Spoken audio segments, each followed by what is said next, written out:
Here we're going to go over platelet-rich plasma injection for greater trochanteric bursitis.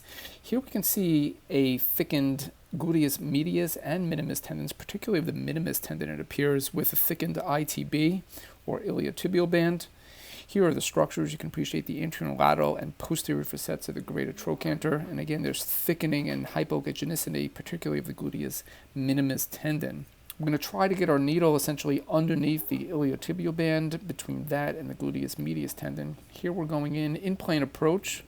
You have to use at least a 2.5 to 3.5 inch needle, and we're trying to just feed this right under the iliotibial band, which you can see the needle passing through right now. And we're just trying to get that tip just to the underbelly of the ITB, which we did. And here we are pulling out the stylet of this spinal needle. Now we're attaching the platelet-rich plasma. This is granulocyte-rich platelet-rich plasma from the Harvest kit.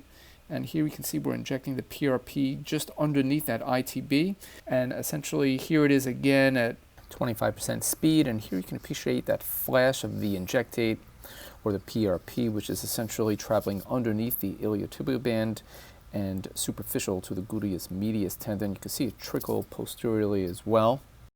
Towards the latter part of the procedure, I believe we also injected the ITB band itself. As you can see, some intratendinous PRP within the ITB as well. And again, you can see that PRP that also is underneath the gluteus minimus and medius tendons. Here's a good view of the needle tip surrounded by PRP, I believe within the iliotibial band, and again underneath the iliotibial band as well. And here again are the facets, which you can appreciate the anterior, lateral, and posterior facets. And here is the PRP, both within the iliotibial band as well as underneath the underbelly of the ITB over the gluteus tendons. And since this patient has tendinosis of the iliotibial band as well as the gluteal tendons, injecting within the tendon itself is not an issue with platelet-rich plasma, which is unlike cortisone, which can potentially weaken the tendon. Whereas with platelet-rich plasma, intratendinous injection actually helps the healing process. And immediately after this procedure, we injected the remaining PRP into her adductor tendon origin as she was having persistent osteitis pubis.